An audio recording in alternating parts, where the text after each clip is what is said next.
Seen these slides, so please bear with me.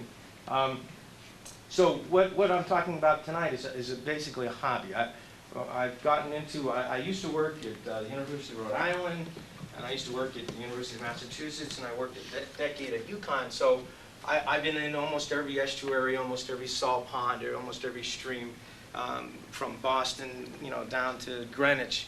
And I developed a camaraderie with some of the commercial fishermen. I used to interview a lot of the fishermen that were depending on the resource, and that it developed into a hobby. So right now, I have some of my latest research here, and so it has a fisheries history aspect, although I do have a very old shellfish survey of the Hammonasset River. I do have a paper that I presented in 1985 on oyster restoration work in Old Saybrook, because when I was working at the University of Connecticut, I worked in several towns doing oyster restoration projects, and I brought along with a little update on the front cover for the Shellfish Commission tonight. But my 1985 work I put together for the Historical Society several years ago. Was here, the history of Madison oystering. I have that. I have a copy of the presentation, which I just changed the title of. Basically, it was the presentation I gave in Clinton, which is, as far as I can determine, the fisheries and shell fisheries of Clinton Harbor and the Hammonasset River, going all the way back to the Hammonasset Indians. We do have evidence of some of the fisheries that were in the area, very good evidence, and some key locations of some of the fish traps and where there was fisheries. So it goes all the way back. And that's this yellow sheet here. Now, when I did the Clinton talk, I also, because a lot of the information, you can't get into the slides. And the slides basically talk about the habitat, but they don't talk about the history. So I have a handout that's got this kind of an orange cover. And this has got the history. When I was doing the research, I'd go back as far as I could into the Shoreline Times and the Clinton Recorder, even to the turn of the century.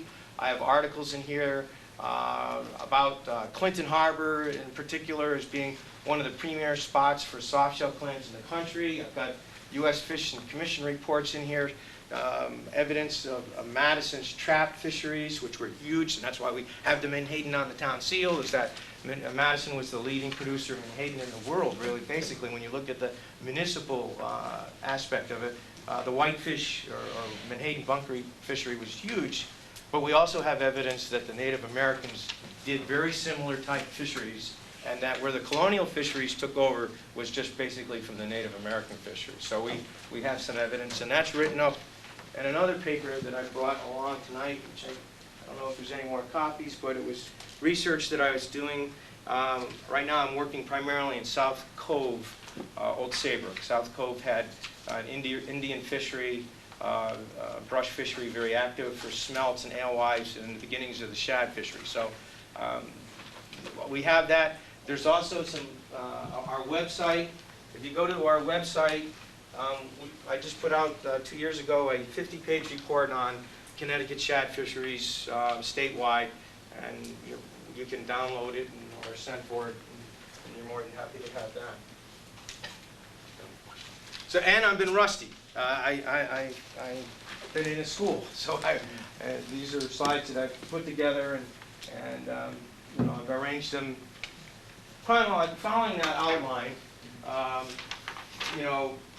The history of the fin and shellfish, the environmental fisheries history, the coastal ecology, and then at the end the water quality concerns.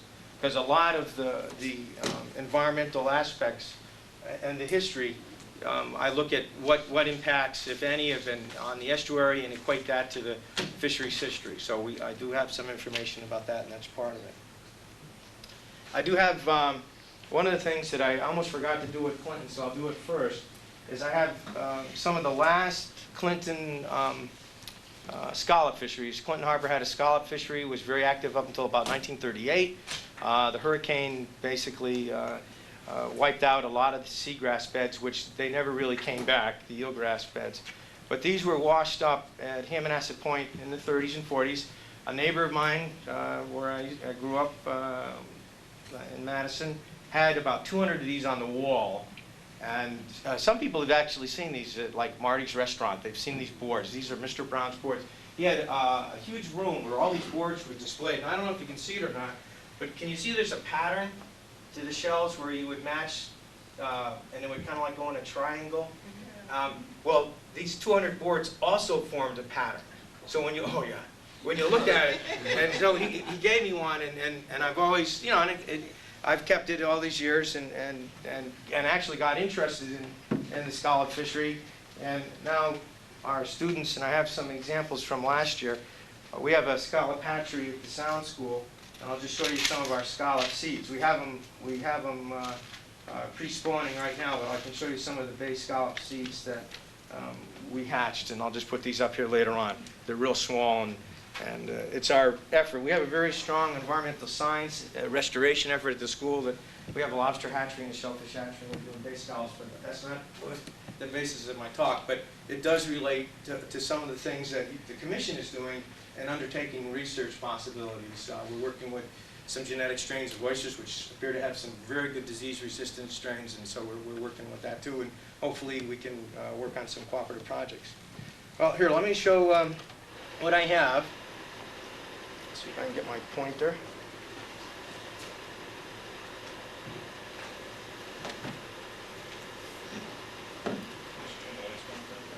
Yeah, that might help, but let me see how powerful my old bulb is here. Okay.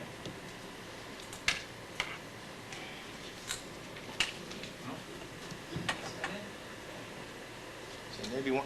Well, that's dark. There we go.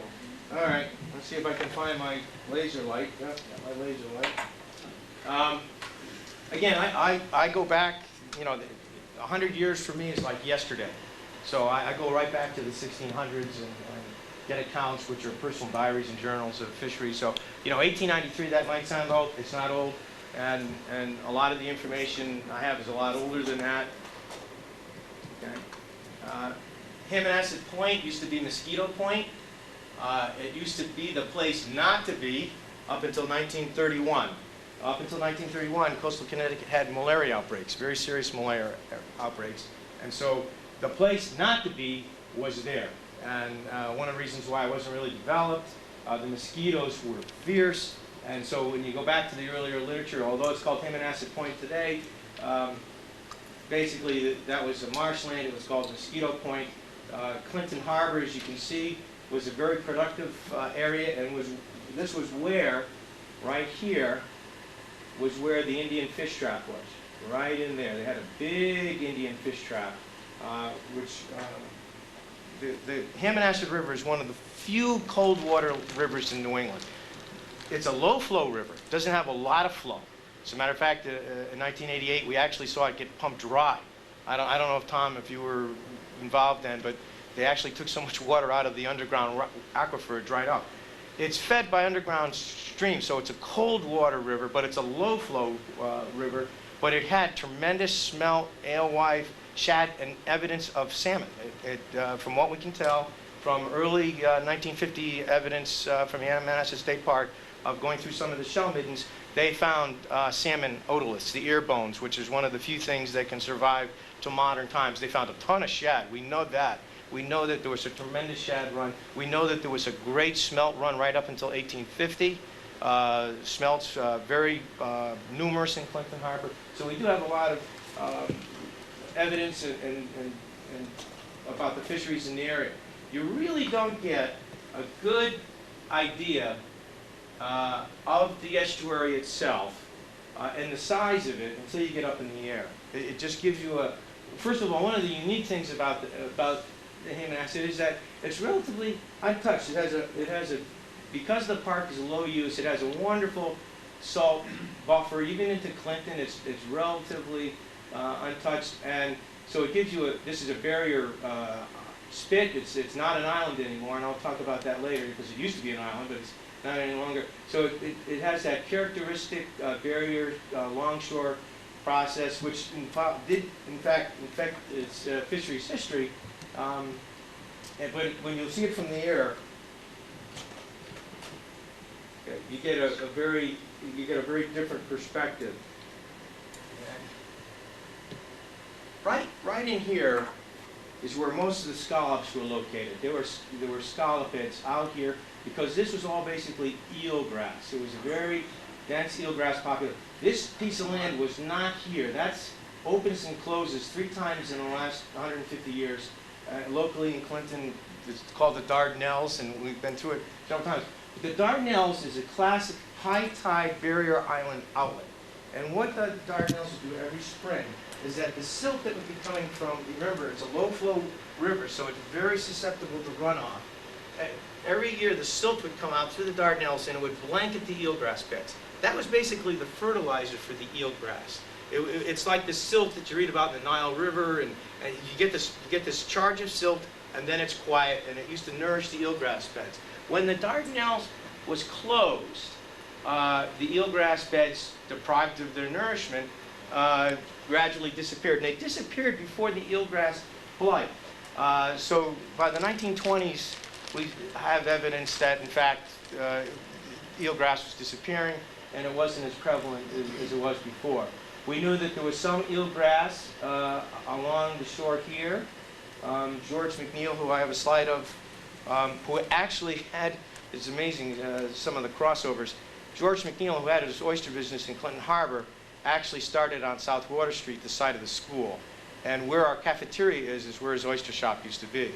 When the waters in the haven became too polluted, he moved his oyster business to Clinton because at the time, he searched far and wide and he found that Clinton Harbor had the best habitat for oystering, and he moved a shop here. I don't know if anybody, when I used to lobster out at Clinton, we called it Petrie's Fish Market, but it was to the east of Petrie's. It's a brown swamp. I think you know it, Tom, right?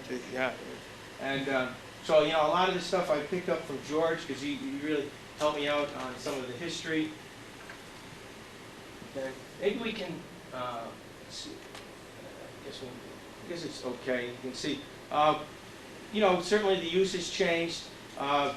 This marks the channel that we used to work in here. But you can also see some other channels that we're developing. This is that big mud flat. And that's a characteristic of that type of a dynamic ecosystem, is that river bottom changes, and as it changes, we see changes in structure, we see changes in fisheries and oystering and things like that. Again, you can see some of the grid ditching. The grid ditching was put in the 1930s to control the mosquitoes. You can see these when you go up in the air. You can see these lateral ditches here. Let's see if I can get into the next slide. Yeah, you can really see them here. But despite the ditching, which you can see here, the system is relatively healthy. It has. They used to harvest the saltay. I know this because I used to spend a lot of time over at Griswold Airport, and they used to harvest the saltay. I can't find, in Guilford and Westbrook, they used to sell it to support the schools. I can't find any evidence that they used to sell it to support the schools, but I know that Guilford did, and they still call it School Marsh Meadow out in the East River. But, you know, the saltay was a valuable resource, and it provides an excellent habitat for the early fisheries that were there. And now, you know, there's boating in the harbor. There's been a lot of change of use. You know, again, it was a cool water. What we have is that we have evidence of when the first dams were put in. The Cooper's Paper Mill Dam in Green Hill Road basically blocked the anadromous fish then. And so we have records of the fish not being able to get up. The run and the water quality was so successful is that the state actually put a hatchery at the mouth just above the River Road bridge. So there was an old hatchery because the water quality was so good. The water quality was so good, and these runs of anadromous fish existed right up until the 1840s. Smelt, alewives, shad. The salmon, we feel, were gone right around 1800. The last Connecticut salmon was caught in 1792.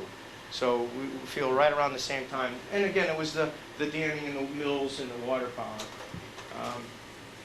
Sometimes even just a 6 or 8 inch rise would be enough to thwart smelt and alewives. So they still try to keep that flow going over that old hatchery dam that will allow fish. And I think it's breached right in the middle. It's a nice V breach and the solid flow comes out.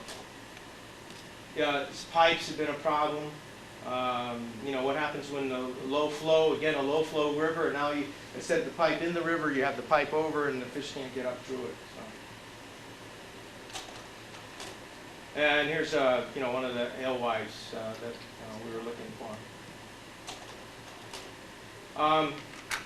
One of the things that I came across, and actually George McNeil filled in a lot of this, is fyke nets. Fyke nets were an early basket type net. I have a picture one. Let's see. What section is it? It's in the yellow section, and it's right up at the top. The original ones were, the Indians made, was basically a basket with a funnel in front of it. These are still used right up until the late 1880s up in northern Maine and Nova Scotia. The modern Fikes is more of a cylinder.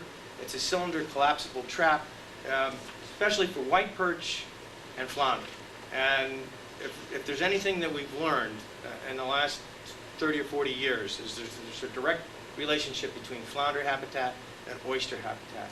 And the oystering was very good in Clinton Harbor, and so was the flounder fishing. So you had a fyke net fishery for flounder. This one is in Rhode Island. It's a hoop. I have a model, but I just didn't have enough time to get it tonight. It looks like a very long basketball net. And these were set in the Indian River in Clinton. This fyke, we were catching white perch. Yep, these are some of the slides that I used to do with the Marine Advisory Program. One of our first projects was to actually reintroduce scallops, seed scallops, into Clinton Harbor. We wanted to see if we could receive the scallops. That's also in the packet. They came from the NOAA lab in Milford, the same organization that's sponsoring the workshop at the end of March, the Milford lab. These were baby scallops, much larger than the ones that I have up here from the Sound School, but I think we put in 50,000 scallops into Clinton. Now, they did good, and one of the oyster companies, Mr. Dolan, called me up and said, "Tim, we're getting scallops in our oyster dredges. It's been years since we've been getting scallops." So I jumped in my car and I said, "Frank, can you put them back? We're trying to get a spawning pot." Oh, he was devastated. So I said, "Frank, can you put the scallops back in?" You know, but he got 3 5-gallon pails, and you know, we do.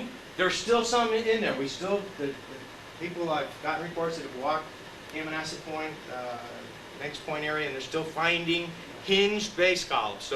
So we know that they're not completely gone. Bay scallops are very sensitive to water quality. Smelt and bay scallops are 2 marine organisms that are very acutely affected by water quality. We know that Norwalk Harbor, for instance, had a wonderful bay scallop fishery around 1820, and we just watched those fisheries migrate east as the water quality declined. So, now, I don't know if we're going to be able to see these slides. I'm going to have to darken a little bit. I don't know. Want us to turn the lights off? Yeah, let's see if we can. Yeah, that's good. Oh, yeah, that's good. All right. Now, again, I look at the shellfish. We try to. Part of the work was surveying.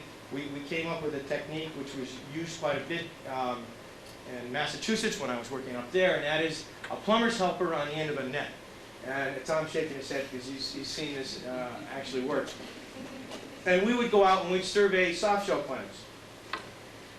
And Clinton Harbor in 1902, and I have the article in the packet, was rated the 2nd best place out of Ipswich, Massachusetts for clams. Incredible densities. There's an article in there, it's 1902. In 1906, the U.S. Fish Commission came to Clinton and wanted to set up an experiment station in Clinton because the softshell clam fishery was so extensive in the harbor and in the outer harbor. And one of the ways that we survey is we plunge the bottom. Most of the softshell clams are in 3 to 4 feet of water. You know, people think that they're, you know, the tidal spots, but 3, 4, 5, 6 feet of water are where you find most of your softshells. And this was our Daniel Hand High School program years ago.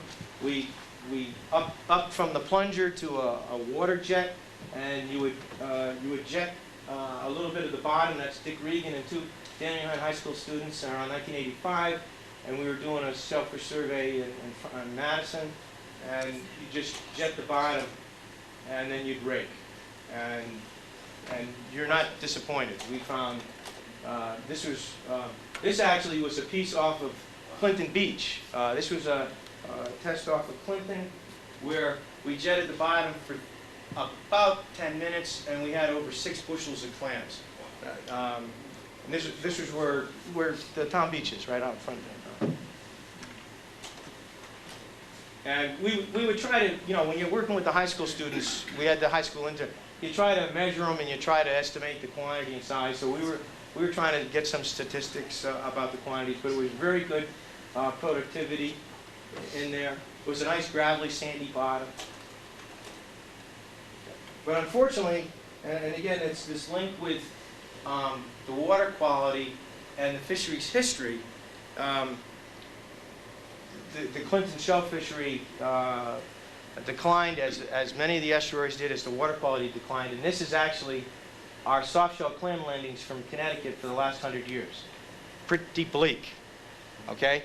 However, in the last decade, we've seen a lot of the habitat come back, and we've seen the soft-shell clam populations come back, but they're in closed water, still not meeting the criteria for sanitized shell fishing, and so they're not being used, but they're there. And Massachusetts has built a depuration plant where they ship the soft-shell clams, cleanse them, much like pasteurizing milk, and are able to use them. We don't have that here, so basically this resource is there untouched. Again, when George McNeil came to Clinton, and I have an article in the packet. I actually have a picture of George and a picture of his oyster shop as it was at South Water Street, where our school's located now. When they came to Clinton, he used boats such as these. These are at Guilford Harbor in the early 70s, but this was the type of boat that he would use. Traditional 2-dredge oyster boat. Most of these oyster boats were built between 1890 and 1910. Not only was Clinton and other communities experiencing an oyster boom, but New Haven was becoming the oyster capital of the world, basically. 15 million bushels of oysters from New Haven around the turn of the century was a huge business, and these vessels were built during that boom, and they survived right up until, some of them are still going, some of them are still functioning as an industry. Okay. And this was a picture of going up into the East River. This is not a Clinton Harbor, but I found this slide. Although this looks impressive, these oysters were all killed by silt. They're all dead. So what we were doing here is we were dredging up the buried oysters, washing the shells off, and we were returning them the next day. And that's part of the process when you work in an estuary, is that you can lose an oyster bed very, very quickly. Oh, there's a picture of George. Yeah, a lot of the history that I have about Clinton, I obtained from George McNeil. Here he is. That's looking at the Clinton Beach and the Hammock River there in Clinton Harbor. You might be able to recognize some of the nun buoys there in the distance. Yeah. And that's the site of where his oyster shop used to be. That's now our cafeteria and navigation, seamanship, and ship operations labs. And they brought it to. Okay, now here's I believe this is the 1903 Clinton Recorder article. If you want to get soft shell clams, you got to go to Clinton, and that's and it talks about how dense they were, and some of the early people saying I got 20 bushels in 1 hour, and just incredible densities. And in 1906, they were so dense that the United States Fish Commission wanted to put up an aquaculture experiment station. They didn't. They were going to put it in Clinton instead of Milford Street. And that's how Clinton almost got the Right. Yeah. That would be something. Again, the history tends to repeat itself. These natural beds grow rapidly. They can rapidly grow. Goldstaff was the one, and I brought along some research from Goldstaff tonight. Paul Goldstaff was kind of like the oyster. He was the first one to make the link between oyster habitat and flounder habitat. I don't have this slides of flounder catch in Connecticut, but it mirrored the oyster industry almost exactly. As there were more oyster reefs and habitat for flounder, the flounder catch in Connecticut topped off in about 1905 at 12 million pounds. It was one of the largest flounder fisheries. New London at the time was the leading fish port in New England, based on the flounder fishery. So that he was the one that described the dynamics of these natural oyster beds, how they would change, how they would grow. This is, and I can't see it here, but I believe that this is a survey we did in '78 and the lower Hammonasset. We had three things. We had very old oysters. We had some oysters that were being buried, like that one up at the top, right here. And you can see there's another oyster sitting on top of it. And then we had nice oysters right in the middle of the channel.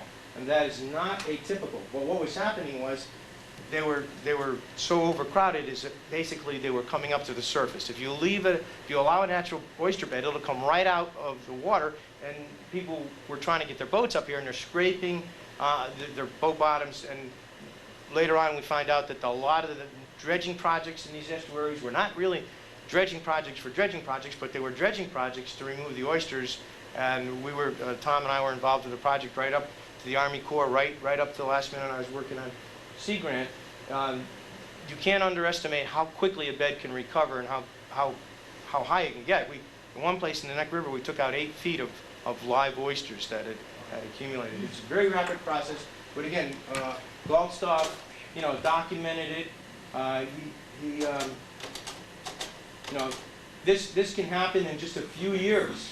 You get one, and then that gets buried, and you get another one, and oh. The upper Hammonasset, most of the oysters were starving. And you say, well, how can you tell they're starving? When you start getting an oyster growing like this, or even growing this way and then growing this way, they're so overcrowded. You can see where this one was growing, and then it started going this way. The silt line was right about here. And here's one that's like in a letter S.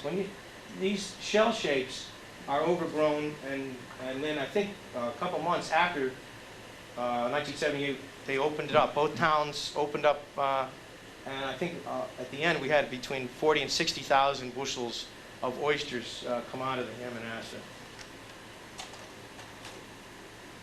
One of the projects that we used to do, and we were doing it, and Tom remembers this because we were taking under videos, is that we would put down shell and then see if we can get a nice oyster set on it. And these are some surf clam shells, and here's some of the seed oysters that we could get on it.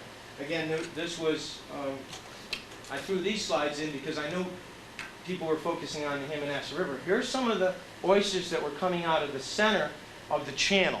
The channel that was very active, a lot of movement, everything was clean. As a matter of fact, when we were oystering, and the worst thing that could happen to you is that the tide would stop.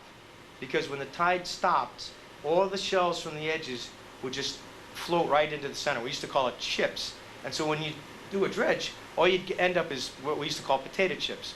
And only when the tide was moving were these chips flowing that you could actually get the oysters. It happens every day with the tide.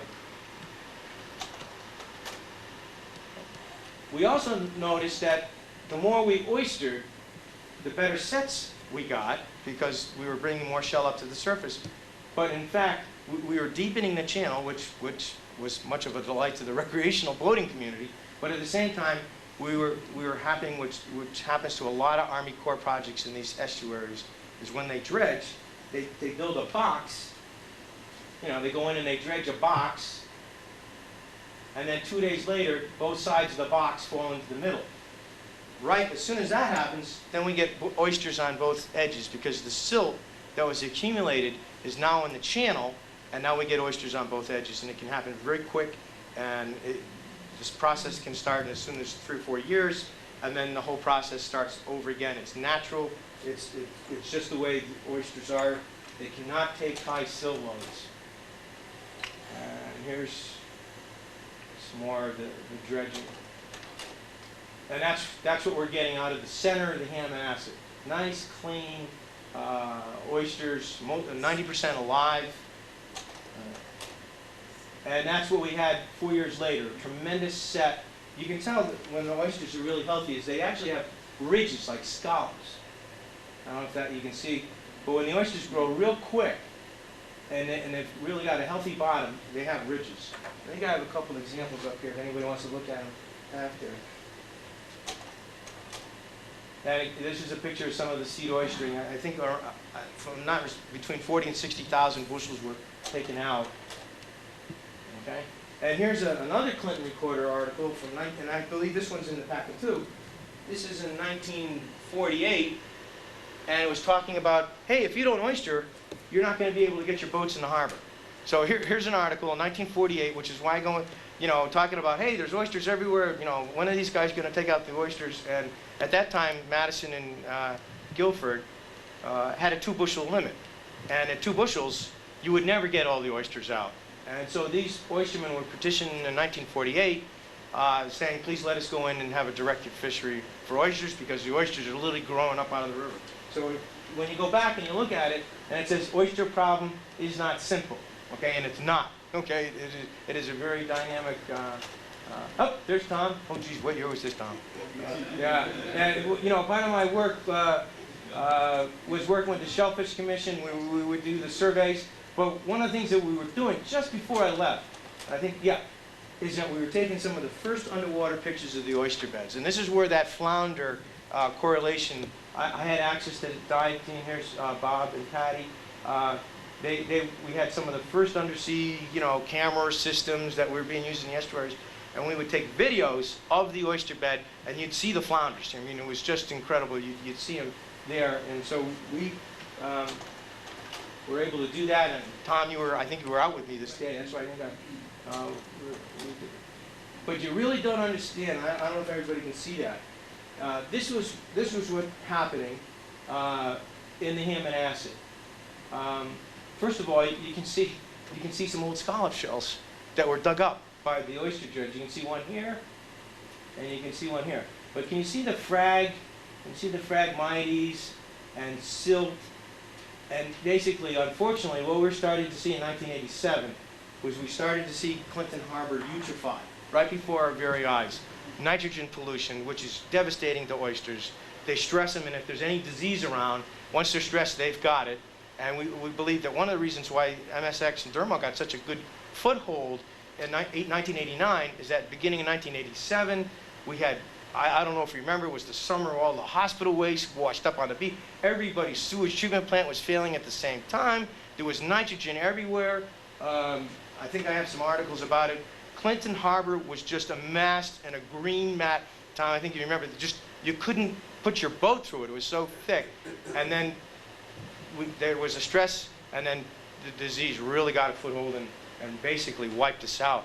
You also had probably the most oysters that we've ever had in the harbor. Right. In 30 or 50 years, yeah. It's just solid. Yeah, and it was very devastating. It started in 1987. Yeah, 1986 and 1987, we had, for some reason, we had a lot of rain, and we always have problems with the sewage treatment plants with the nitrogen after heavy rain because a lot of them had to bypass. Brantford probably was the one. Brantford was bypassing almost every day, and but we also had Stonington bypassing. So it was just a bad time. I mean, everywhere we went, we saw eutrophication and nitrogen pollution. You mean the septic system and the sewer system? Yeah, the sewer. Yeah, and I think Brantford just settled the court case here a few months ago. The court case went on for years. I think they just signed a consent settlement here. Again, what was happening, what we were seeing when I was out with Tom, classic Goldstaff, the oysters were putting all their energy, getting buried, and that's one of the things that is so important is that when you have an oyster bed, you can't really have any silt, and if you have a lot of silt and you have eutrophication, it really can bury an oyster bed quickly. And these were all dead within 2 years. Remember, Tom? Within 2 years, it was over. And everything was basically wiped out. In the areas that were oystering, we basically found leaves, sticks, and it was gone. Now, that's not to say in the future the channel shifts a little bit, or they dredge, and they basically take out a lot of the excess silt, that it would start all over again. As a matter of fact, every time it seems that there's a dredging project, they do that. They take the silt that's washed off the streets, the winter sand, the erosion, and they take it out. So in fact, the edges fall in, and it frees up the sides for oyster growth. We've seen it time and time again. As a matter of fact, one of the reasons why we're taking the undersea video is that Tom and I were going to go up to the Army Corps and ask them not to box dredge, but to contour dredge, so that when they get through, the two sides just don't fall into the center, and to have a more contoured channel area. And again, this is what happened. Hopes of reopening oyster beds are dimmed by black mayonnaise. Within a couple of years, it was 1 foot deep, then it was 2 foot deep, and some of the times, once this starts to accumulate, if you have a eutrophic situation, you can have 5 or 6 feet of this. It's a very gelatinous, sticky mayonnaise type, although I got in trouble with the mayonnaise companies for saying that. We call it marine snow now, marine snow. Marine snow. But again, and it wasn't just Clinton, it was the whole state. The whole state was experiencing this during those years. And again, our oyster production, you can see the impact in the haven, and then you can see that nice little recovery. Because for 10 years, between 65 and 75, we really didn't see any seed oysters on any of the public beds. And then you start to see that little blip come back up. And we were basically around here. We were basically around here when we got hit with the disease. We weren't back to our height, but we were well on the way. And towns like Clinton that was producing over 10,000 bushels a year, that certainly helped. And Madison was producing, Clinton was producing, Old Saybrook was producing again. Guilford was producing good numbers. And again, here's the water quality issue that we had to deal with, and we were still dealing with. As a matter of fact, we were setting up programs with the high school in 1989 where the high school students would start not only doing salinity tests, but shellfish survey work, but also start to do bacteria work. This is the Hammond acid. One of the reasons why I like to show this, see if I can get it focused on. Let's see the channel. You can see the new channel, and you can also see the old channel. Is that old channel right there? Yeah, here's the old channel, and here's what's pretty interesting. Here is a very, very low tide channel, because the water always wants to take the quickest way out. So you got a little low tide one, you got the old channel where we were oystering. Okay? Here's the new channel. All the silt got washed into the new channel, unfortunately for the boating community, but the oysters were right in here, and you can actually see where the bed was located.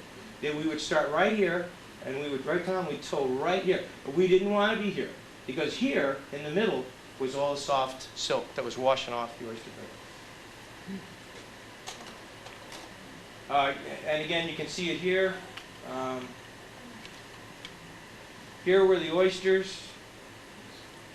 The oysters were here. This is where we'd oyster, and here's the main navigational channel. It's a way to, this 1 or 2 millimeters of silt will kill an oyster. That's it. They just can't take it. So anytime you can get that silt washed off, again, who gets the silt out of the estuaries that we put on the streets every winter? The Army Corps. And unfortunately, when the Army Corps does it, they take the shell base too. And that's what Tom and I were working on just before I left Sea Grant. We were going up to the Army Corps to say, look, we know we have a problem, but is there any way that we can use some technology so that you return the shell base so that we can get an oyster again? And then tying into that, the flounder habitat too. So when they go in and do this, they take the whole thing, and basically, we just wanted them to take the silt away. The dynamics at Clinton Harbor regarding this, the Dardanelles, after we zeroed in on the silt, we zeroed in on what happened in the history of the opening here. And you can see right in here, this little cut, right in here. You can also see, and George and some of the retired lobstermen I talked to told me about it, is the channel used to be here. Okay? And you'd sneak right in here like that, or some of them, there's articles I've actually put in the packet about when they were closing the Dardanelles. If you were really good, okay, according to Milton Jeffrey, who used to be the superintendent here, I used to go fishing with, if you were really good, you'd do the Dardanelles, which used to, I guess, roar at high tide. Now, at high tide, the Dardanelles, A, nourished that outside eelgrass, B, took away the silt. When the tide dropped, about half tide, then the river returned to this channel. And it's a classic flood and ebb tide channel configuration. Okay, now here's 1971, after the Dardanelles have been filled, and you start to see some real evidence of, first of all, here was that channel, see that channel there? Here's another channel forming, but it was still deep, right in here. Still had a deep pocket. Now look what's happening to the outside channel. You got one here, you got one here, but you still have a deep pocket right here. And then we go to the 50s. And you can see the silt now, and this is where we started getting into the oyster culture. You can see here it's gathering, and of course as soon as the water slows, the silt just drops. It doesn't have the carrying capacity, and also where it was deep, it is now shallow. Okay? And of course the silt really shows up on infrared. And you can see here's where the oysters were, and here's where the navigational channel was.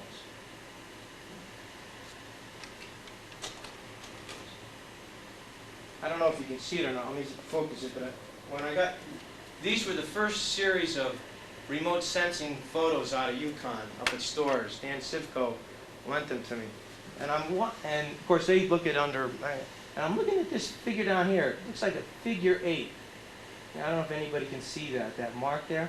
He said, Dan, what's that? He says, that's a propeller track. Somebody got stuck out on the mud, and it left a propeller track, and you could actually pick it up on infrared. But here you can see that oyster channel. See that oyster channel starting to form there, and then here's the navigational channel. Here's the remnants of an earlier channel, right in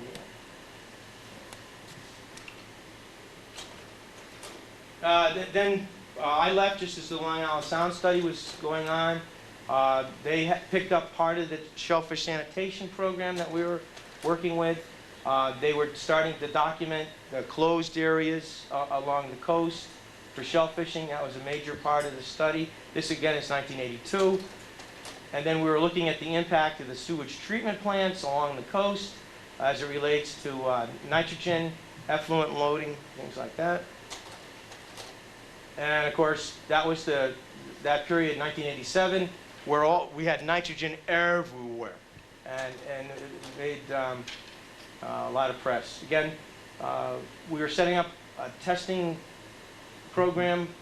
Tom was involved, and some of the other, Dick Regan, who was doing spatfall monitoring. That's the town dock, Steve. Can you imagine? That's what it looked like then. Yeah. So we put these spatfall bags out. These are Jack Weisbrock and Brad Burnham. Brad went on to study marine biology, but we would take high school students from the high school, and they'd help out doing the survey work.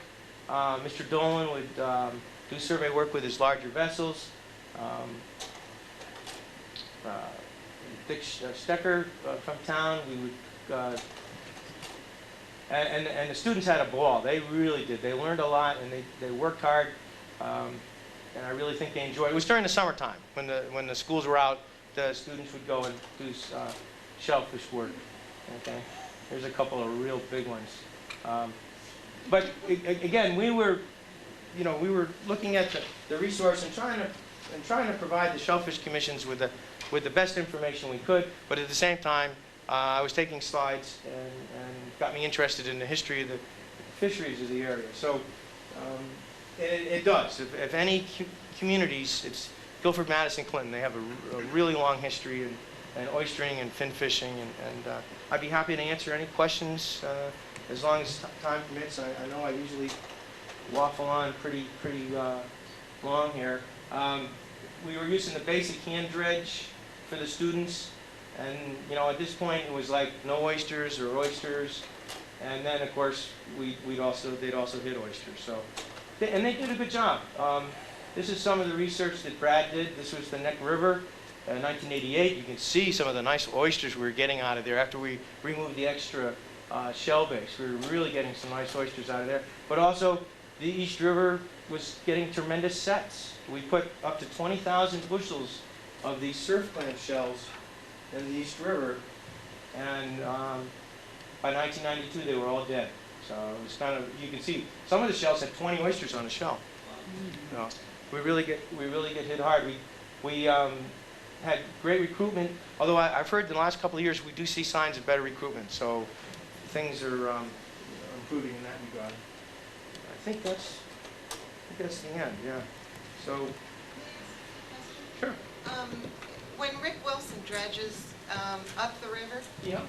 has he dredged in the way you wanted the DEP to dredge, or does he dredge the same No, way that the DEP the Army Corps still. or Army Corps? Yeah, we actually we were looking at a piece of equipment at the time. It was called a mudcat. It was a very modified dredge, kind of like pressure washing the bottom. The Army Corps still goes and just takes everything, and we basically wanted the Army Corps just to take the silt. If you just take the silt and return the shells, and they were very cooperative. They did the lower East River was actually an Army Corps experimental site. We would go up to Waltham at the time and keep them informed, and I have some information somewhere in the barn. I can dig it out if people are interested. But we went on and published that information, that the lower East River was the first time the Army Corps worked with the oystermen, and they would call the oystermen and say, we're coming here, if you want to do it, take it out. The rest of the fishery were those small hand dredges. Now, those small hand dredges, they were equipped with a pressure plate. And the pressure plate was primarily, I guess this one's better. Up until 1968, the dredges didn't have that pressure plate. But a shellfish biologist named Clyde McKenzie noticed that most of the inshore beds in Connecticut were being covered by silt. He came to the same conclusion that it was upland winter sand applications. I mean, we found some coves in New London that were absolutely filled with winter sand. It was the same great, we actually had it tested. It was the same sand that they had. They actually dug it up and took it back to their sand pile, and they reused it, which was great. But it was Clyde that said, if we continue with this, all of the oyster beds will be buried. And unfortunately, we did find some in the Petticansett and Quambog Cove that were under 8 feet of, we found the old bed, but it was down 6 to 8 feet. So Clyde had the seed oyster people weld this plate on their hand oyster dredge. And that plate actually washed the shells enough. That's a better one. That plate actually washed the shells enough so that it was actually cleaning the silt. But in some areas, the oysters were all dead. Like, we went up above the Route 1, it used to be the needle loft there on Hammonasset. The oyster beds go up for another half a mile up above the Route 1 bridge. Big ones, I mean real big ones. Almost from bank to bank, solid oyster, but they were all dead. We estimated it at about 200,000 bushels, but they were all dead. So, was it a source of shell base? Yes, but something had happened and there was no matter how much time we spent trying to clean the shells, we couldn't get a set up there. But the oyster beds were huge, and of course we found shell middens on State Park that proved that the Hammonasset Indians were using the shellfish, to a great deal too. But the oyster beds went way up the river, but we surveyed up above Route 1 bridge and we found them, but they were all dead, and it looked like they'd been dead for a long time. But Any reason for the? no, it was funny because you go to the East River and they go up 2.5 miles, and you go to the Hammonasset River and they're only live up above basically that first bend, a little bit up above that, not much. But then we dredged, we'd take the hand dredge, and we found oysters. There were oysters all the way up, but they were dead. But the big beds were above Route 1. I mean, the really big beds were above Route 1, but they were all dead. And it looked to me like they'd been dead for decades. Do you think that predated the reservoir and the damming upriver? I don't know. The beds were relatively high, so it looked like they were striving to reach the surface, as they did in a couple of places in the Neck River.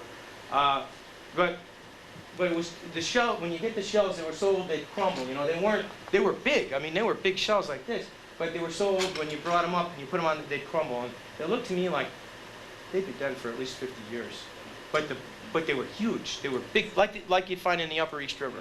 Big beds. Like most of the productivity we found was between the first small oysters was between the railroad bridge and the Route 1 bridge on the East River, which is way inland. But the one on the Hammonasset River, we found them. They were big, but they were dead. So, and that was one of the. Nothing happened 50 years ago that. Not that. Say that's. Not that I was able to find. Well, when did the water company dam it up? We find that by 1891, they were taking a lot of the water out of the upper Hammonasset, Newna When Falls. did they build the Ruid Dam? I think it was around 1890. The Hammonasset Lake you're talking about? Yes. That was Yeah. in the 50s? 54. Okay, because I think I have referenced that they were using the water is around 1880, 1890. There were some dams up there, Yeah, but the big okay. cement one, The big. Oh one. yeah, the big one. Yes, that came later. But That the was- first, Right. the Lower first yeah, evidence. there were that I lower, had- yeah, there were some And, press mills. But if anything, that's gonna lower the freshwater content of Yeah, what yeah, was. it I mean, possibly could, yeah. and Move the from salinity. everything I'm reading, everybody is saying that it's because there's too much fresh water. Yeah, it could have been. It could have been a salinity problem. It could have been, but I'm not sure because again, you know. But Herb, just to go the wrong way. But just to correct one thing, with these blights that came through in the late 80s, they don't do well in low salinity. You need higher salinity for them to get up the river to really cause But that's what I'm saying. You can dam Well, it with and fresh water. exactly. I And one of really the can't issues say. I now, really don't know. even It today, was is how curious, much you know, water the water company is releasing through the dam. There are Yeah, it requirements could that have, have been it could have, set but they were forth, old. But they regularly There was a- underperform the requirements. I can remember hooking up with the Which dredge. increases the And salinity every of the dredge river came up loaded with and oysters. makes But it they more were all- likely that Dermo and MSX are gonna, thrive It'll better. travel further up.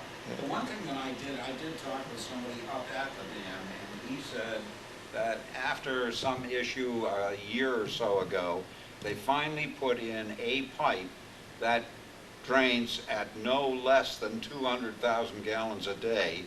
So there's no way they can ever be below there's no valves on it, there's nothing. Now, this is what I was told, as a guarantee that they'd get a minimum of 200,000 gallons a day. I don't know. Either way. Can you tell from say the dead oyster beds, from the oyster material itself, are there tests that can determine what it is that killed them off? Yeah, well, there's not really a test, but we have an indication of when the bed died. When we went into the Pettigansett system, the railroad came through and put a causeway with a very small pipe. The Pettigansett system was 1,800 feet wide, and they put a 10-foot opening in it. And basically, that was like closing off the Dardanelles in Clinton. So you'd see the same kind of dynamics. We found the oyster bed, but it was buried under 11 feet at debris. Now, when we got down 11 feet, we found old glass, pipes, coal that they used to shovel, from the trains as they would go over. And so we got an idea of when that rapid, in other areas we'd find shell, and we'd go down and we'd find like 1950s Coke bottles, and it's like an archaeological dig, basically. But and in a couple of places we found clay pipes. We went right back to like the 1830s, 1840s, in Quambach Cove in Stonington, which also had a flounder fyke net fishery very similar to Clinton Harbor, and an oyster fishery, both gone. Both now, the last time I was there was 15 feet of that organic debris.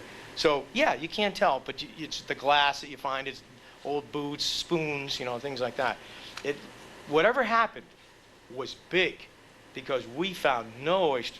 We found the shells, and not only that, but what's that development called now on the river? Yeah, we went up above Windermere, we found a lot of them. Almost bank-to-bank oyster shells, all dead. So actually, that was one of the projects that we were going to have the high school students work on. We were doing salinity. I think I might have given you our report. We're doing salinity profiles of the East River. After we found that, we said, and I think Tom was with me, I said, Tom, we got to do a salinity profile here. At the same time, we'll do a bacterial profile, because we were arguing at the time to reopen the lower. The lower Hammonasset was open till 1978. The oystermen had a winter opening. George McNeil and later the Dolan Company had a 1970. So basically, right up until 1978, Clinton Harbor was producing a market oyster under the brand name Cedar Island, which I have a sheet on over here. And we were trying to get that back. We were trying to get that winter opening back for the lower Hammonasset, but we needed the water quality data to do it. So. We took, I think probably 300 to 400 bushel out in 91 or 92. Yeah. You know, So town of Madison and yeah. Clinton combined, yeah. So I don't know, like I said, Well, 13 years ago. Yeah. 14, yeah. And we were ready for another harvest before the blight came upon us. yeah, that was Yeah. devastating. And what you took out in 92 was alive, is that right? Yes, this was commercial harvest, yes. That was in the lower harbor, yes, or not above? Well, it's above with the wing wall, which is right off of Cedar Island. Okay, but the area that's above the Route 1 bridge has been a dead area now for, From the age of the shells, which crumbled, I would say 50 years. And that was 20 years ago, so 22 years ago. So, but what was amazing was that, yeah, the extent of it was very often you don't find bank to bank. You find in the center, you find on the edges. This was bank to bank, and it was big, bigger than the East River, Upper East River bridge, and that's why, you know, we were going to have the high school students do the salinity and bacteria. could a spill from a plant, say white bostage or some other plant of something into the water kill off beds I can't really. kind of area? I can't really comment on the toxicity, but I know that when I was on the Shellfish Commission here in town, we were having, and I personally was having problems with zinc. A lot. Tom remembers that a lot of my. Well, we harvested some oysters with my brother. We put them in a clean bed. We cleaned them. We sent them to New York, and they came back with a tag on it. We used to market it out of Westbrook Lobster when Westbrook Lobster was right at the Singing Bridge. And so Hank called me up and said, Tim, you come pick up your oysters. And on it was, these oysters taste like zinc ointment. And I don't know if, so I said, they were coming out of certified waters, and so it was like eating tinfoil, you know, really zinky. And so at the time, the Shellfish Commissions, both Clinton and Madison, and, you know, there was some problems, okay? And actually, I used that zinc episode as part of our curriculum at the Sound School on how, you know, testing. We tested the zinc levels in the East River, and it was like 40, okay? And then I think we came to the Hammonasset River, and it was like 17,000. So, you know, it was, so, and the oysters actually did taste like zinc ointment. I mean, it was, you know, so there was some problems. Did you ever discover the source of the Yes, possible zinc? yes, we did. We did discover the source. So. Do you hope to bring back healthy oyster beds now? Pardon? Do you hope to bring back very healthy oyster I beds just- in the future? right. What would be the best management practice Well, to do that? I think Madison was doing the survey work. I know it's been discouraging because of the you know, the disease and some of the nitrogen problems that we've had in the last few years. But of anything, in eastern Connecticut and in the Milford area, we've seen the background levels of bacteria finally starting to drop. We've seen also a drop in some nitrogen levels. So if anything, if we can get the eutrophication under control a little bit more, and we can expose some clean shell, there does seem signs that the oysters are in fact developing a resistance to the diseases that we have. So, so it's actually, we've seen a good set in Haven for the first time in several years. So it's not over. Do we have evidence that this has happened in the past? Yes, we do. We have evidence that from periodic time, but if there wasn't a biological control, in 27 generations, the earth would be covered with oysters. So, you know, we do see evidence of that, but we also, basically, we've come to the conclusion, probably not MSX, but dermo is basically like a flu, and it has the ability to mutate. So the oysters develop a resistance, you have a rebound, and then it mutates, and then it's like the flu again. I know it's hard to believe, but, and then the oysters have to, but if it wasn't that way, you know, we'd be buried, okay? But the local, I've seen good reports out of Milford. I've seen some good reports recently from Norwalk, heavy recruitment again. We've gotten some good reports from Stonington. I don't have information, and I only have that because I know people that are still in the industry, and they're telling me I don't have any information for this part of the coast. No. No. Yeah. Has any work been done actually trying to cross-correlate either eutrophication with the disease or nitrogen with the disease? Well, we know that when any population is stressed, like with the lobster episode that we had a few years ago, these diseases are around, they're in the marine environment, they have been for a long time, but when an organism is stressed, it has the ability to spread rapidly and to be catastrophic. And so we figured that I think there's a picture of this green stuff that was in Clinton Harbor. Right. When I was up on the Cape, I saw this too. I watched some of the salt ponds eutrophy, and it basically started off with sea lettuce. The sea lettuce got so thick, and then everything was filled. But here's the article, and I put it in here for the talking. Clinton Harbor plagued with slimy green algae, and it was August 9th, 1987, and entire beds were just covered. You dropped the dredge, and it would just come up covered with this. And the sound between 87 and 89 just got a real big dose of nitrogen. And a lot of the Long Island Sound study was focused on nitrogen because of that. And it wasn't just Clinton, it was Brantford. It was, you know, up and down the entire shoreline. It was everywhere. What was water temperatures? It was warm. Yeah, you get the eutrophication, you get a lot of nutrients, you get some fresh water, and it's warm, and you know. And basically, we now know that the eelgrass needs to have a clean blade. And we noticed in the 70s, in the last eelgrasses, healthy eelgrasses that we had in Niantic, if you took an eelgrass blade and you pulled it, you'd end up with brown algae in your hand. And we knew that the days were numbered. The root system would still regenerate, but the blades were just covered with algae, and it was nitrogen enhancement. And that's what's killed the Chesapeake Bay. I mean, their seagrass beds are decimated. So, but again, Zostria is very sensitive to that. And in the beginning, on the Cape, when we first had the nitrogen enhancement, it was thick. Zostria just took off. You know, it has all this available fertilizer. It was very thick. And then as the nitrogen got so large, it would favor the brown algae, and it just basically slimed everything up. And I saw oyster beds in Brantford just completely covered with this. And then, you know, we had that. So were they stressed? Absolutely. It was warm. There was little oxygen, a lot of nutrients, and that's what, you know, that's. But it wasn't just Clinton. It was everybody. Yeah.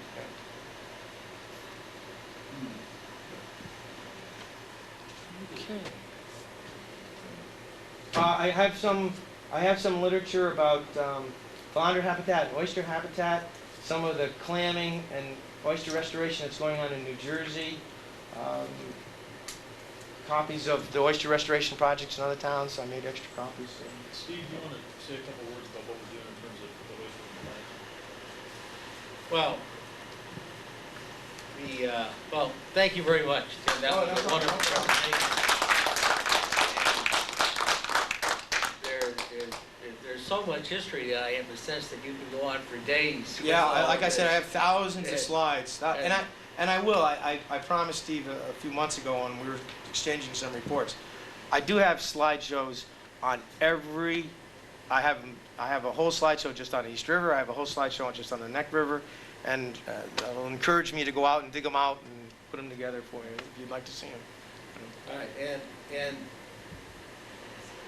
as Tim has talked about tonight, there are many stresses, many factors that have really put the oysters and the shellfish in the region through various cycles. I'd like to say that I probably have been involved in the last 10, 15 years, 15 years ago moving to Madison, and maybe 10 years ago becoming more involved. So that is the beginning of my cycle, and I can just relate to what we have seen and what I have seen of late. And Tim, correct me, or because I'm newer to this than Tim, and I need his help all the time, which he's very willingly provides. But what we have seen is a general cleanup in the South. We have seen nitrogen levels go down. We hadn't seen the algae blooms of years past with the green slime. I've never seen it at all since I've been here. And I've seen and participated in a very good oyster harvest prior to 1998 and 99 here. The oysters were growing in the Neck River and the East River. Oystermen were harvesting with hand dredges and so on. And then in 1998, 99, I also saw oysters being pulled up out of the water and the meat slide out of the shell. They were dead. They just died in the late fall of that year. And that's when Dermo and MSX came in and killed them. And again, from my understanding, Dermo has been around many years.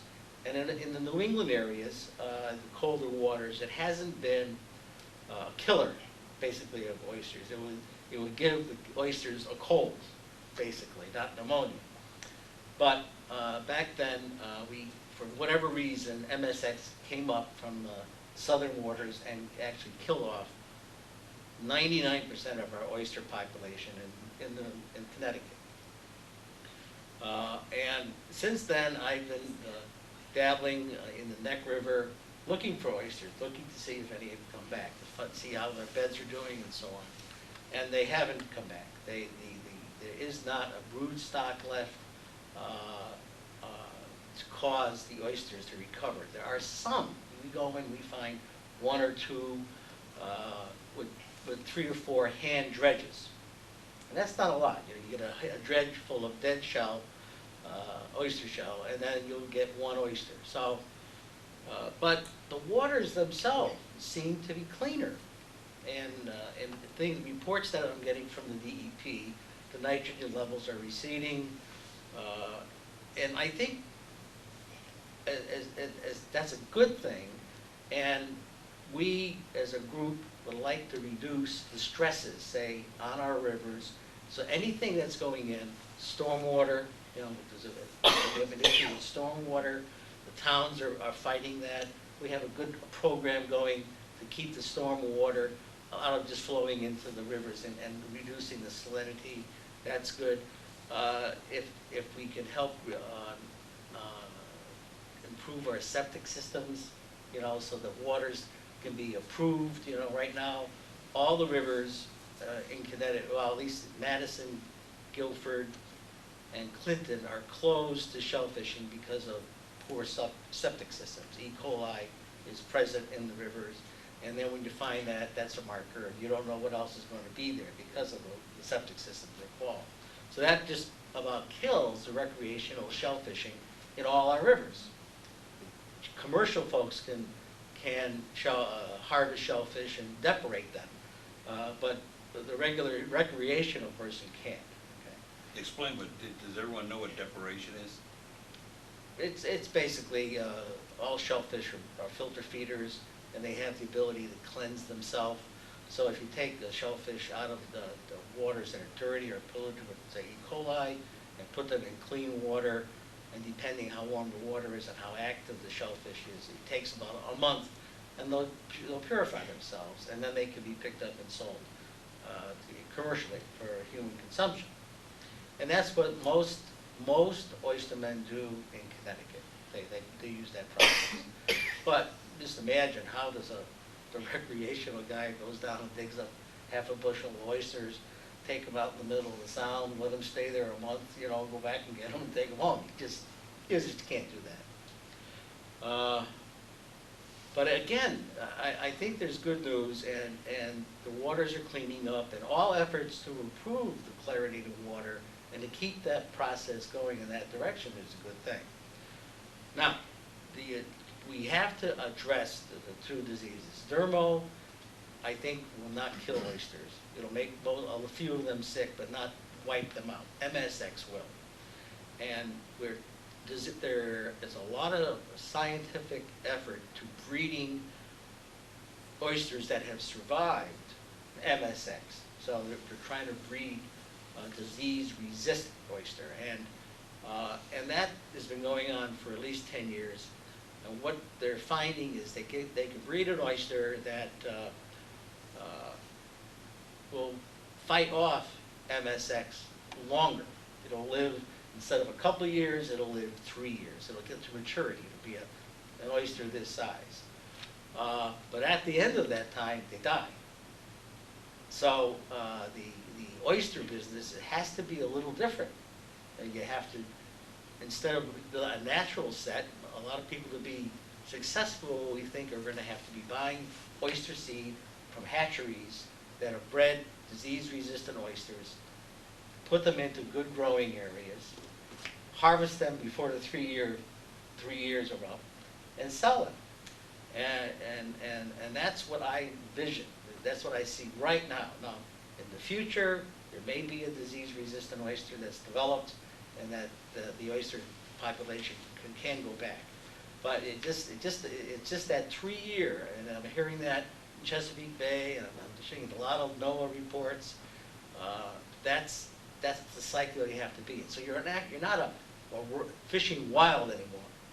You're a farmer. You're planting seed. You're going in to let them grow, and hopefully our rivers are providing a lot of food. What's in the rivers will support oyster populations now.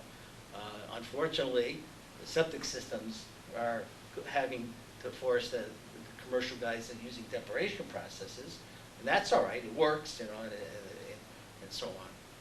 Now, what are we doing in the Shellfish Commission? Here in Madison.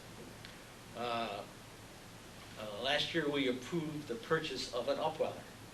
An upweller is looks like a dock, and inside the dock there are silos. They're like little tanks that we can buy oyster seed from hatcheries, disease-resistant oyster seed, and you can put them in these silos and in water. It's a dock. You don't see them, and there's a pump there, and it forces water through the silos to feed the oysters. Oysters, again, they filter feed. The more water you pass through them, the more they eat, the faster they grow.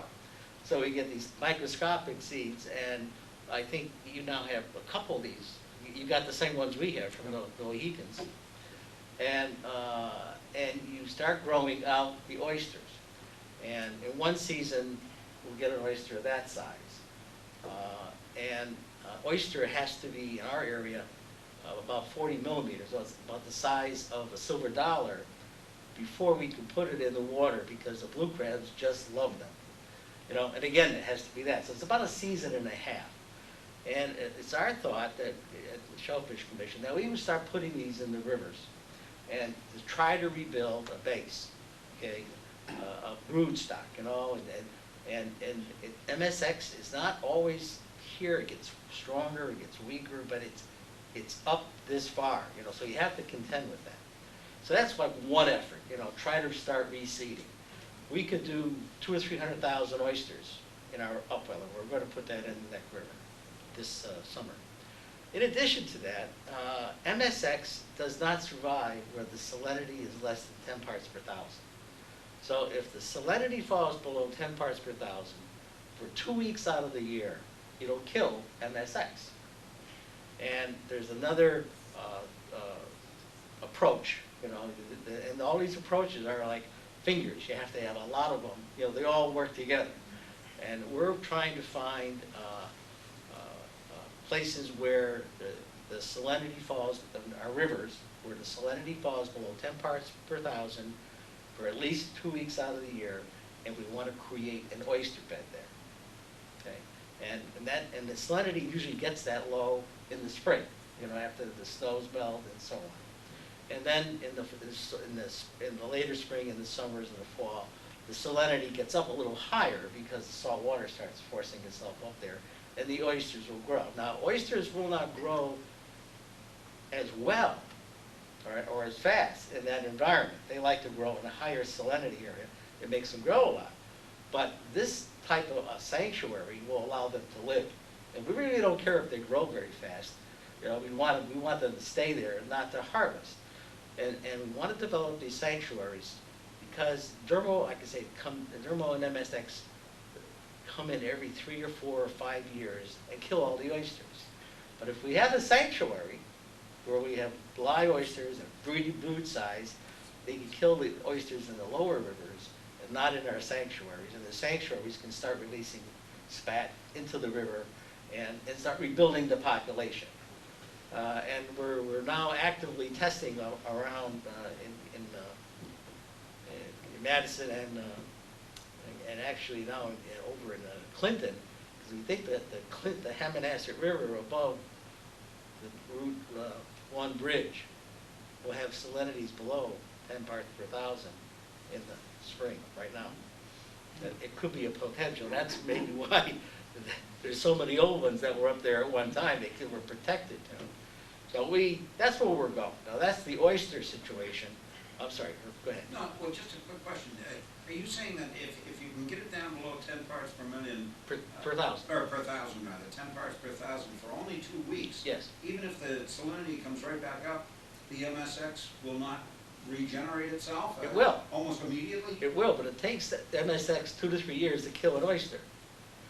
Oh, I see, okay. So if every year you go in and you kill what they got, they're going to stay alive.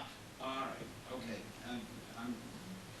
I needed to catch up. That's fine, that's Okay. fine. Some of the oystermen up in Wellfleet, which they're handling it very well, they actually put their stuff in the upper reaches and to low salinity waters and then bring it out again. So they're almost like an in situ vaccination. You know, Right, yeah. Steve, you want to talk about the floating bags? And where we got all this stuff? All right. We also, and as I said earlier, in an upweller, the first year, the oyster grows this big. And we can't put them in the water. So, and what we did is we bought 100 floating bags, polyethylene bags that are 3 feet long, 1.5 feet wide, and 6 inches fat. And we bought these from the Mohican Sun, had a aquaculture business. And last year it went out of business, and the Sound School got 2 of their upwellers. We bought 1, and we bought these floating bags. So what they did is you know, oysters grow really fast, and you have these in your silos in the upweller. It's almost like a popcorn machine. You can almost watch them grow, and they grow and they fill up. So you have to take them out and put them in something else because you run out of capacity. And they put them in these floating bags. And the purpose of that is to get them to a larger size so they'll be big enough to be able to put into the wild, or sometimes some commercial folks grow them to let them stay in there for 2 or 3 years. And we currently have an application to put our upweller in with the DEP, the Neck River. That's where the town dock is now under the control of the Shellfish Commission. And we also have a permit that Tom's working on with the DEP to put 20 floating bags in the Neck River behind the docks that are there, you know, between the dock and the bank, out of the navigational area, but enough so there's water there for them, even at low tide. And also we want to put 80 bags in the Hammonasset River over, is that Dudley's Creek over there? It's it's opposite the wing wall. On the opposite side of the wing wall towards Hammonasset State Park. The creek there? Right, in there, along there. There's very few boats going through. It's very near where Ed Lang, it's in Ed Lang's lease. And we want to put 80 bags there. And again, it's part of this process of starting to repopulate. you know, and that's what we're doing as far as the oysters.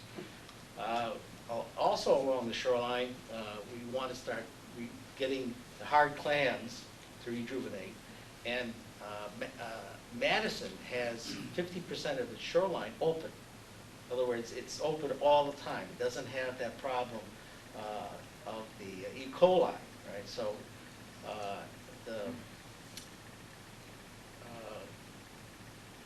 let's see, where is it? It's west of Twin Coves to the Guilford line is open, all right, to Circle Beach in Madison. That area is always open, and there are some places there that would do well with clams. We have tests going on. We put clams in to see how they're going to grow in that area. We also have the clams, hard-shell clams, in the Circle Beach area. It's a beautiful little, at low tide, the water is about this big. It's a nice little cove. We think it'll work there, and we have the ability to open that up to shellfishing also. It's not open at the present time. We have one house there that's abandoned, and we may have to just have it torn down or something. And then the septic systems will be all okay there. Bruce is working on that, and he talked, if you heard him talk about doing a survey along the shore, we want to walk the shoreline to see where these hard-shell clams would start working or could grow, and then and start seeding them. Again, the same thing happens. They have hatcheries. You can buy tiny seed. You can plant them. Guilford does this quite successfully. They have good harbors, whereas Madison doesn't, and they have a lot of shellfish growing areas, and they heavily seed and they heavily transplant cohogs, hard-shell clams, from prohibited areas. Close it, let them clean up, and then open it up to the public. And we're trying to do that here in Madison also, that process. Go ahead. I've read a lot about non-point source pollution, and so it gets into the storm drains, which drain into Long Island Sound. Mhm. So I was wondering if you have any influence over how often those storm drains are cleaned? And wouldn't that affect your shellfish a great deal and the other ecology of Long Island Sound and the rivers if they're not cleaned periodically?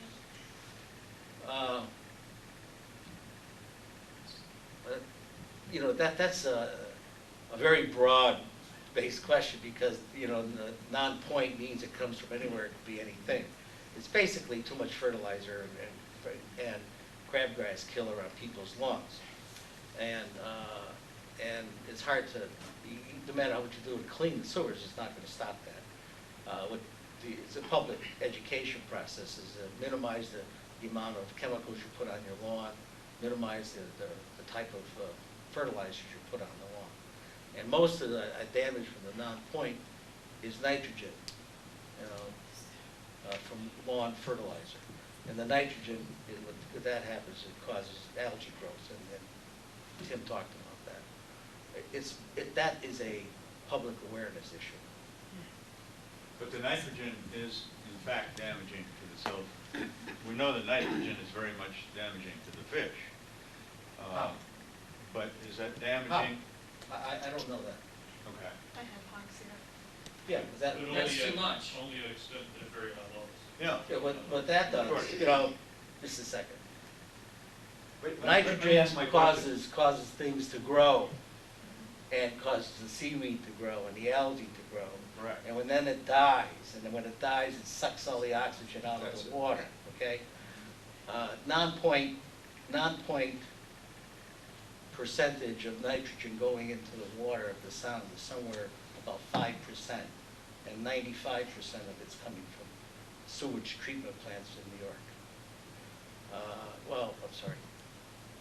Of the sewage treatment plant, 95% of the sewage treatment plants, 80% belongs to New York and 20% belongs to Connecticut. They jointly, 10 years ago, made an agreement to reduce the amount of nitrogen going into the sound, right, and to bring it back to 1965 levels. And they're on track with their program, okay? That's why I said earlier that the nitrogen amount going into the sound is less of a problem than it was in the past. And hypoxia has never been a problem in our area. It's been more in the western south, down by New York. Nitrogen, however, is a problem in the lower Hammonasset, which still is considered to be a violation of the Clean Water Act 303 in the lower Hammonasset River. Do you know You're where aware it of that, comes I'm from? sure. Pardon? Do you know where it comes from? Do you know where it comes from? The nitrogen? Yeah. No. Only know that that is a fact under the federal clean water regulations. Just a point here on what we do and what we're about. The town's been very supportive in terms of Steve and the other folks have done a great job of getting the Shellfish Commission sort of up and running again. It was pretty much dormant for a number of years. And the town has been very supportive. We've taken over the town dock. The Shellfish Commission has about $55,000 in capital that we've used to cover these expenses. So these aren't tax dollars or anything like that involved. We also use fees from commercial and recreational licenses, which are starting to pick up as well. But so we've taken over the old Marine Patrol boat after some political wrangling, and we now have that. We're going to use that to hopefully excellent effect in terms of doing our surveys. We have to do water quality testing on a periodic basis. We've got to do a number of other things, and we've got to schlep all these bags around and populate things. And so that's part of what we're doing. The upwell is certainly a big part of it, the floating bags and whatnot. And a lot of folks are doing a lot of work. So what's been encouraging is the support of the elected officials and the appointed officials in the town in terms of what we're doing. And I think part of that is because we don't ask them for any money, and it's relatively easy to approve something. If they want to get rid of this old white elephant boat, they can sort of give it to us, which is fine. And we can fix the town dock, which is sort of a derelict, and get that taken care of. But we're happy about that. We're very happy about that. We just want to sort of we're going to continue on, and we're going to push ahead, and we're going to get our own thing done. But we also understand that it could be that none of these efforts work. It could be that all of them work. I don't think the latter's the case, and it could well be that the former's the case. So from a managing expectations perspective, we could be sitting here in 5 years and say, well, we tried 3 things and none of them worked. What do we do now? That's entirely possible. So we're just going to keep sort of plugging away, and hopefully some of the stuff will work. And then there's other factors that could occur. We could get another hurricane that would come along and potentially wipe everything out that we do. So we'll just keep pushing along. What really is intriguing to me is up until the late 1980s, they were pulling 50 bushels of oysters a day out of the East River, and that is just really exciting. Steve and I both live down there, and that would be just great to have that resource come back. So that's what we're all working towards doing. In terms of the commercial beds, the commercial claimers are working pretty hard off of the shore and pulling up some pretty significant numbers of clams. So that's really encouraging for a number of reasons. So we are getting that commercial licensing operational again, which is working out well.